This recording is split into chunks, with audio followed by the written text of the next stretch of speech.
Hello everyone, welcome back to my channel.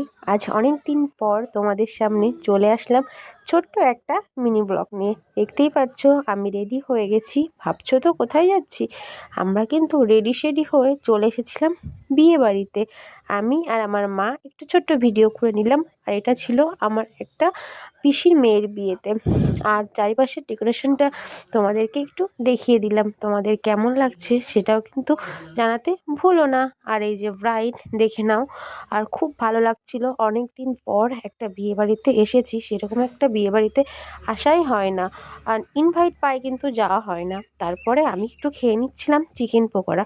আর সেই সময় বৌদিভাই খাবার জন্য ডাকলো, তাই চিকেন পকোড়া খেতে খেতেই চলে এসেছি আমরা খাবার এখানে। আর এখানে একটু বসেছিলাম, আর আমরা কিন্তু সবাই মিলে খেতে বসেছিলাম একসঙ্গে। আমি, মা, বাবা, দাদা, বৌদি আরও সবাই মিলে। আর প্রথমেই দেখতে পাচ্ছ আমাদের পাতে পড়ে গেছে চিকেন সাটে গরম গরম। বেশ ভালোই লাগে চিকেন সাটে খেতে। আর আজকের মেনুতে কি কি ছিল সেটাই তোমাদেরকে একবার দেখিয়ে দিই।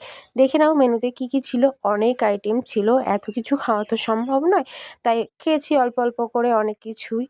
আর খাবারগুলো সত্যি দারুণ টেস্টি ছিল। আর তোমরা কে কে কোথায় কোন কোন বিয়েবাড়িতে গেলে একটু ভিডিও করে জানিও, বেশ ভীষণ ভালো লাগবে। এই যে দেখতে পাচ্ছ এবার খেয়ে নিচ্ছিলাম কাতলা মাছ। কাতলা মাছটাও কিন্তু বেশ ভালোই ছিল। আর সমস্ত খাবার দাবার খুব খুব খুব সুন্দর হয়েছিল। আর তারপরে আমরা খাওয়া দাওয়া করে চলে এসেছি আবারও। এটা আমার একটা বড় ঠাকুমার সঙ্গে একটু ভিডিও করে নিলাম। বেশ ভালো লাগলো সবার সঙ্গে এতদিন পর দেখা। আর আমার এতদিন পর মিনি ব্লগটা তোমাদের কেমন লাগলো একটু জানিও অবশ্যই কমেন্ট করে।